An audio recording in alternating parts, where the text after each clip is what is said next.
శివరాత్రి రోజున ఈ 7 తప్పులు పొరపాటున చేయకండి. లేదంటే ఏడాదంతా కష్టాలు తప్పవు. మహాశివరాత్రి సమీపిస్తున్న వేళ ప్రతి శివభక్తుడి హృదయంలో ఒక ప్రత్యేకమైన ఆత్మీయ ఉత్సాహం అలుముకుంటుంది. శివరాత్రి అనే మాట వినగానే భక్తి, భయం, భరితం కలిసిన ఓ పవిత్ర భావన మనసును తాకుతుంది. పరమశివుని కృప కోసం, ఆయన ఆశీస్సులు పొందేందుకు భక్తులు ఆతృతగా ఈ దినాన్ని ఎదురుచూస్తారు. భారతదేశం నలుమూలలా ఉన్న ఆలయాలు భక్తులతో కిక్కిరిసిపోతాయి.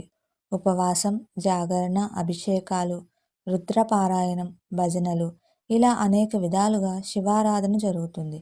భక్తిభావంతో చేసిన పూజకు మహాదేవుడు తక్షణమే ప్రసన్నమవుతాడని విశ్వాసం.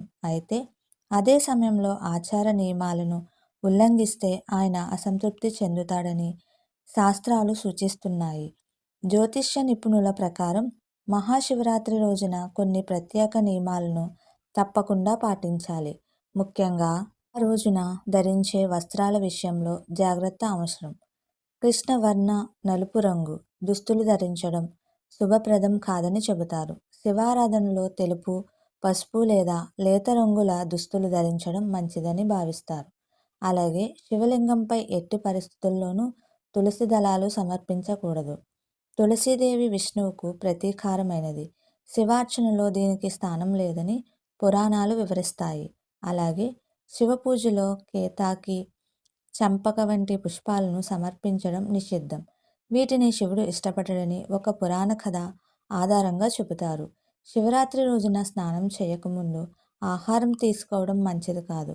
ఉపవాసం చేయకపోయినా కనీసం పవిత్ర స్నానం చేసి తర్వాతే భోజనం చేయాలని పెద్దలు సూచిస్తారు. ఇది శరీర శుద్ధితో పాటు మనోశుద్ధికి సూచికగా భావిస్తారు. శివలింగంపై సమర్పించిన ప్రసాదాన్ని స్వయంగా తీసుకోవడం కొంతమంది శాస్త్రజ్ఞుల అభిప్రాయం ప్రకారం శ్రేయస్కరం కాదని చెబుతారు.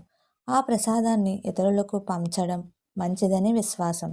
శివారాధనలో అత్యంత ముఖ్యమైనది బిల్వదళం. 3 ఆకులు కలిసిన సంపూర్ణ బిల్వపత్రాన్ని మాత్రమే సమర్పించాలి. ప్రసాదాన్ని ఇతరులకు పంచడం మంచిదని విశ్వాసం.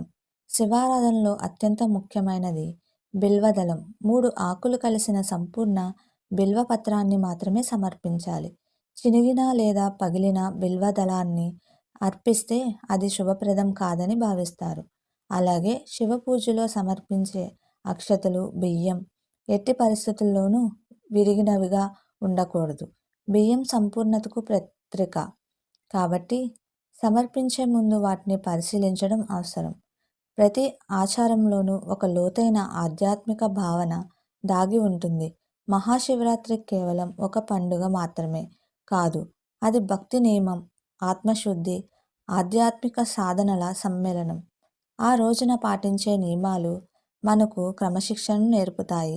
భక్తిభావంతో, నియమ నిష్టలతో శివుని ఆరాధిస్తే ఆయన అనుగ్రహం లభించి జీవితంలో శాంతి, సౌఖ్యం నెలకొంటాయని భక్తుల నమ్మకం.